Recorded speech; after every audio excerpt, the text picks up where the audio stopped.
اعوذ باللہ من الشیطان الرجیم بسم اللہ الرحمن الرحیم اللہم صلی علی محمد وعلی آل محمد کما صلیت علی ابراہیم وعلی آل ابراہیم انک حمید مجید اللہم بارک علی محمد وعلی آل محمد کما بارکت علی ابراہیم وعلی آل ابراہیم انک حمید مجید۔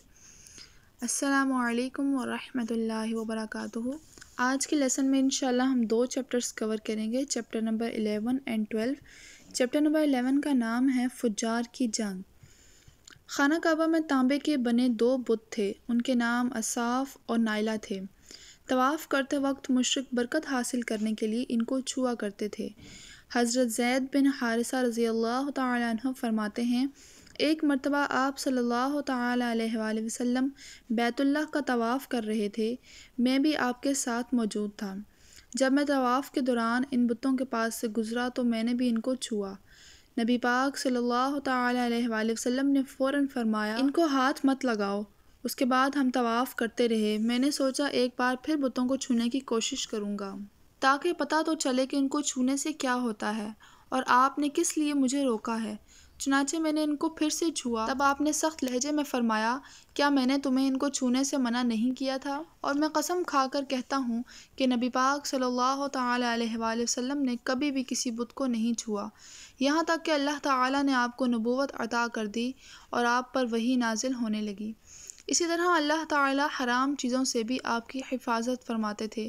مشرک بتوں کے نام پر جانور ذبح کرتے تھے، پھر یہ گوشت تقسیم کر دیا جاتا یا پکا کر کھلا دیا جاتا، لیکن آپ نے کبھی بھی ایسا گوشت نہیں کھایا۔ خود آپ نے ایک بار ارشاد فرمایا، میں نے کبھی کوئی ایسی چیز نہیں چکھی جو بتوں کے نام پر ذبح کی گئی ہو، یہاں تک کہ اللہ تعالیٰ نے مجھے نبوت عطا کر دی۔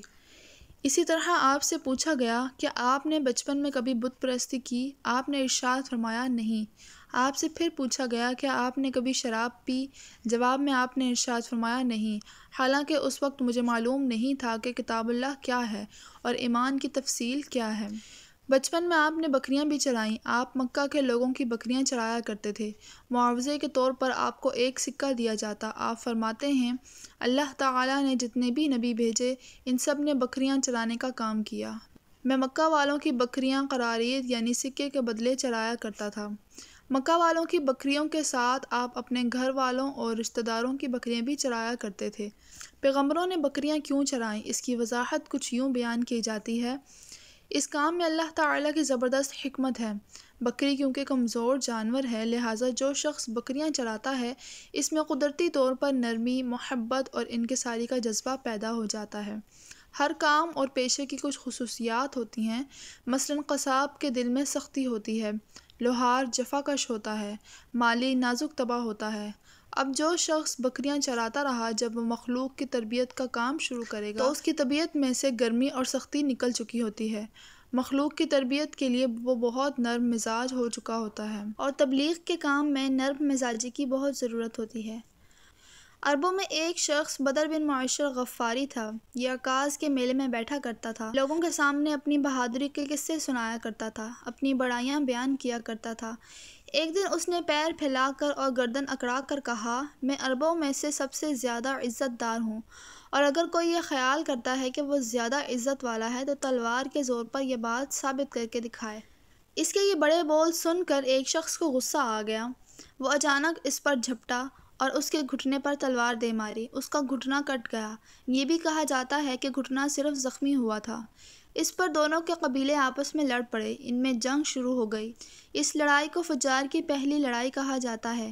اس وقت آپ صلی اللہ تعالیٰ علیہ وآلہ وسلم کی عمر مبارک 10 سال تھی۔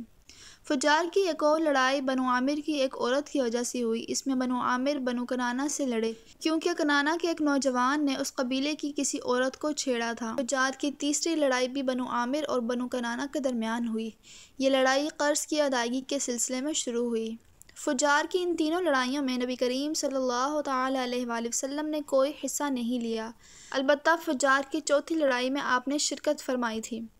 عربوں کے ہاں 4 مہینے ایسے تھے کہ ان میں کسی کا خون بہانا جائز نہیں تھا۔ یہ مہینے ذوالقعدہ، ذوالحج، محرم اور رجب تھے۔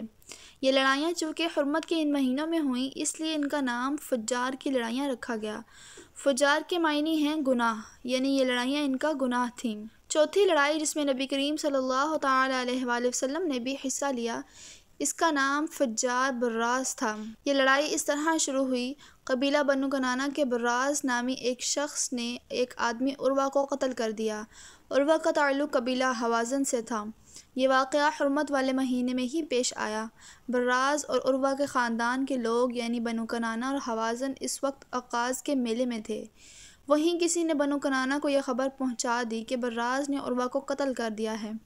یہ خبر سن کر بنو کنانہ کے لوگ پریشان ہوئے کہ کہیں میلے میں ہی حوازن کے لوگ ان پر حملہ نہ کر دیں، اس طرح بات بہت بڑھ جائے گی۔ چنانچہ وہ لوگ مکہ کی طرف بھاگ نکلے۔ حوازن کو اس وقت خبر نہیں ہوئی تھی، انہیں کچھ دن یا کچھ وقت گزرنے پر خبر ہوئی۔ یہ بنو کنانہ پر چڑھ دوڑے، لیکن بنو کنانہ حرم میں پناہ لے چکے تھے۔ عربوں میں حرم کے اندر خون بہانا حرام تھا، اس لیے حوازن رک گئے۔ اس دن لڑائی نہ ہو سکی، لیکن دوسرے دن بنو کنانہ کے لوگ خود ہی مقابلے کے لیے باہر نکل آئے۔ ان کی مدد کرنے کے لیے قبیلہ قریش بھی میدان میں آ گیا۔ اس طرح فجار کی یہ جنگ شروع ہوئی۔ یہ جنگ 4 یا 6 دن تک جاری رہی۔ اب چونکہ قریش بھی اس جنگ میں شریک تھے، لہٰذا آپ صلی اللہ تعالیٰ علیہ وآلہ وسلم کے چچا آپ کو بھی ساتھ لے کر گئے، مگر آپ نے جنگ کے سب دنوں میں لڑائی میں حصہ نہیں لیا۔ البتہ جس دن آپ میدان جنگ میں پہنچ جاتے تو بنو کنانہ کو فتح ہونے لگتی، اور جب آپ وہاں نہ پہنچتے تو انہیں شکست ہونے لگتی۔ آپ نے اس جنگ میں صرف اتنا ہی حصہ لیا کہ اپنے چچاؤں کو تیر پکڑاتے رہے۔ 6 دن کی جنگ کے بعد بھی کوئی فیصلہ نہ ہو سکا۔ آخر دونوں گروہوں میں صلح ہو گئی، لیکن یہ کافی خون خرابے کے بعد ہوئی۔ اس جنگ کے فوراً بعد حلف الفضول کا واقعہ پیش آیا۔ یہ واقعہ اس طرح ہوا کہ قبیلہ زبید کا ایک شخص اپنا کچھ مال لے کر مکہ آیا۔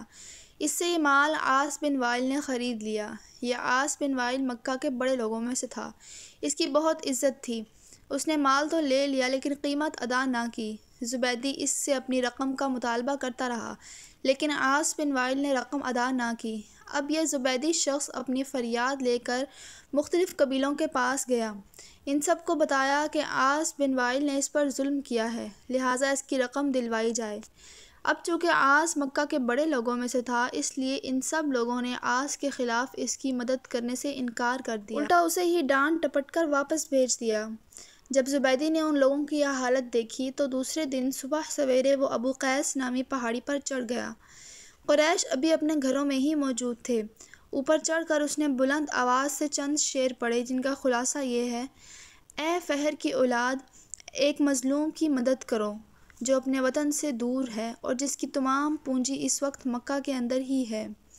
اس زبیدی شخص کی یہ فریاد آپ صلی اللہ تعالیٰ علیہ وآلہ وسلم کے چچا زبیر بن عبد المطلب نے سن لی تھی۔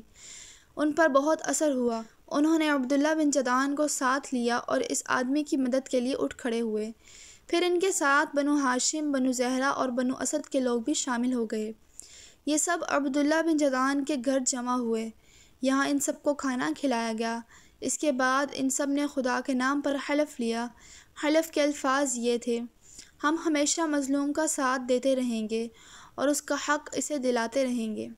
اس حلف کا نام حلف الفضول رکھا گیا۔ اس عہد اور حلف کے موقع پر اللہ کے رسول صلی اللہ تعالیٰ علیہ وآلہ وسلم بھی قریش کے ساتھ موجود تھے۔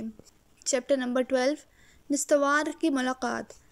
حضور اکرم صلی اللہ تعالیٰ علیہ وآلہ وسلم نے اس عہد یعنی حلف الفضول کو بہت پسند فرمایا۔ آپ فرماتے تھے: میں اس عہد نامے میں شریک تھا۔ یہ عہد نامہ بنو جدعان کے مکان میں ہوا تھا۔ اگر کوئی مجھ سے کہے کہ اس عہد نامے سے دستبردار ہو جائیں اور اس کے بدلے میں 100 اونٹ لے لیں تو میں نہیں لوں گا۔ اس عہد نامے کے نام پر اگر کوئی آج بھی مجھے آواز دے تو میں کہوں گا میں حاضر ہوں۔ آپ کے ارشاد کا مطلب یہ تھا کہ اگر آج بھی کوئی مظلوم یہ کہہ کر آواز دے کہ اے حلف الفضول والو، تو میں اس کی فریاد کو ضرور پہنچوں گا، کیونکہ اسلام تو آیا ہی اسی لیے ہے کہ سچائی کا نام بلند کرے اور مظلوم کی مدد اور حمایت کرے۔ یہ حلف الفضول بعد میں بھی جاری رہا۔ مکہ میں آپ کی امانت اور دیانتداری کی وجہ سے آپ کو امین کہہ کر پکارا جانے لگا تھا۔ آپ کا یہ لقب بہت مشہور ہو گیا۔ لوگ آپ کو امین کے علاوہ اور کسی نام سے نہیں پکارتے تھے۔ انہی دنوں ابو طالب نے آپ سے کہا، اے بھتیجے، میں ایک بہت غریب آدمی ہوں اور قحط سالی کی وجہ سے اور زیادہ سخت حالات کا سامنا ہے۔ کافی عرصے سے خشک سالی کا دور چل رہا ہے۔ کوئی ایسا ذریعہ نہیں کہ اپنا کام چلا سکیں، اور نہ ہماری کوئی تجارت ہے۔ ایک تجارتی قافلہ شام جانے والا ہے، ان میں قریش کے لوگ بھی شامل ہیں۔ قریش کی خاتون خدیجہ بنت خویلد شام کی طرف اپنا تجارتی سامان بھیجا کرتی ہیں۔ جو شخص ان کا مال لے کر جاتا ہے وہ اپنی اجرت ان سے طے کر لیتا ہے۔ اگر تم ان کے پاس جاؤ اور ان کا مال لے جانے کی پیشکش کرو تو وہ ضرور تمہیں اپنا مال دے دیں گی، کیونکہ تمہاری امانت داری کی شہرت ان تک پہنچ چکی ہے۔ اگرچہ میں اس بات کو پسند نہیں کرتا کہ تم شام کے سفر پر جاؤ، کیونکہ یہودی تمہارے دشمن ہیں، لیکن میں حالات کی وجہ سے مجبور ہوں، اس کے علاوہ کوئی اور چارہ بھی نہیں ہے۔ یہاں تک کہہ کر ابو طالب خاموش ہو گئے۔ تب آپ نے فرمایا، ممکن ہے وہ خاتون خود میرے پاس کسی کو بھیجیں۔ یہ بات آپ نے اس لیے کہی تھی کہ سیدہ خدیجہ رضی اللہ تعالیٰ عنہا کو ایک بااعتماد آدمی کی ضرورت تھی، اور اس وقت مکہ میں آپ سے زیادہ شریف، پاک باز، امانت دار، سمجھدار اور قابل اعتماد آدمی کوئی نہیں تھا۔ ابو طالب اس وقت بہت پریشان تھے۔ آپ کی یہ بات سن کر انہوں نے کہا، اگر تم نہ گئے تو مجھے ڈر ہے کہ وہ کسی اور سے معاملہ طے کر لیں گی۔ یہ کہہ کر ابو طالب اٹھ گئے۔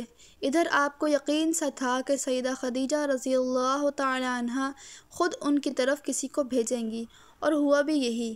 سیدہ خدیجہ رضی اللہ تعالیٰ عنہا نے اللہ کے رسول صلی اللہ تعالیٰ علیہ وآلہ وسلم کو بلاوا بھیجا۔ پھر آپ سے کہا، میں نے آپ کی سچائی، امانت داری اور نیک اخلاق کے بارے میں سنا ہے، اور اسی وجہ سے میں نے آپ کو بلوایا ہے۔